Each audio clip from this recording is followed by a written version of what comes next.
Hey there, you're about to watch a quick clip from Marketing O'Clock, your friendly neighborhood digital marketing news podcast with new episodes every Friday. Don't forget to like and subscribe to us here on YouTube or look for Marketing O'Clock wherever you listen to your podcasts. It pains me to say this next articles as the 2022 most pro Google marketer of the year, according to Marketing O'Clock. The first article comes from TechCrunch and is called Google is Losing Control. These are actually two really interesting articles if you're looking towards the future of Google. In TechCrunch, I'm just going to quote right from the article. I've heard this anecdotally from Google employees and others in the industry, but there's a sort of feudal aspect to the way the company works. Getting your project under the auspices of an existing major product, like Maps or Assistant, is a reliable way to get money and staff. And so it seems that despite having hoarded up many of the best AI researchers in the world, their talent was channeled into the ruts of corporate strategy. And of course, this comes on the back of Google's Brad announcement. You guys called it Brad last week, right? Bradley. I did. Yeah. Oh, so. Bradley. So formal, right? Nice. And obviously, it looked kind of botched out at the beginning of it. The stock took a hit. Bard was giving some inaccurate information. There was a lack of citations around this. And it seemed very, very rushed, and especially one day before Microsoft's actual announcement. Additionally, this is something I loved from the article. He said, I suspect early 2022, Google executives opened their eyes and what they saw scared the hell out of them.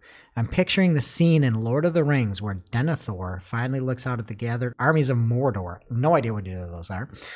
But instead of losing their minds and being laid out by a wizard, these frantic VPs sent out emails asking why some pert startup was running circles around the world leader in AI, especially after they practically invented the means to do so.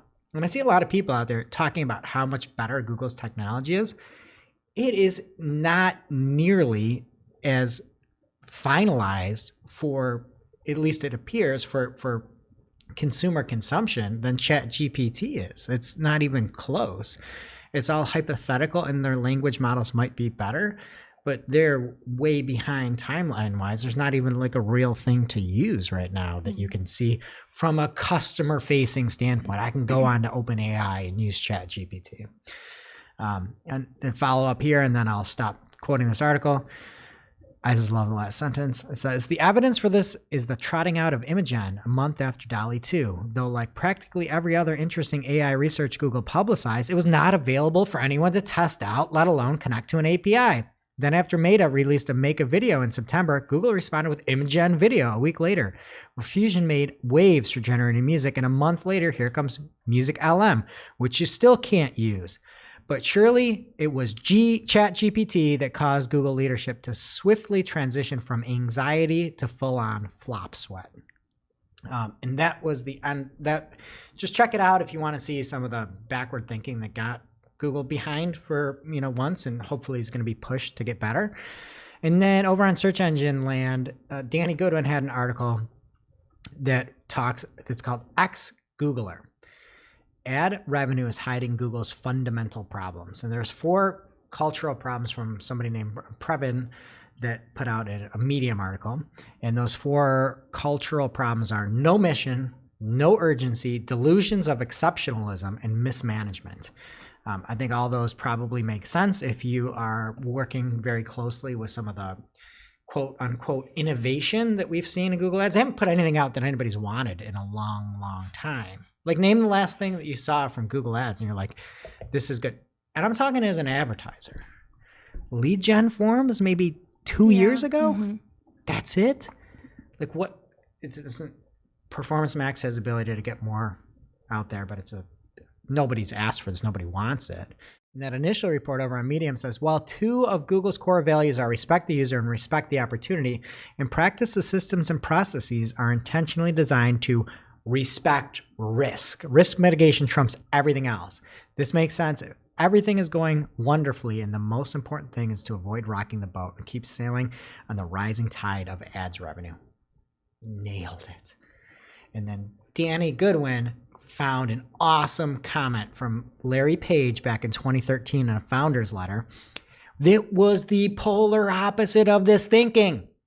So in 2013, Page said, I've learned over time that it's surprisingly difficult to get teams to be super ambitious because most people haven't been educated in this kind of moonshot thinking. They tend to assume that things are impossible or get frightened of failure. It's why we put so much energy into hiring independent thinkers at Google and setting up big goals.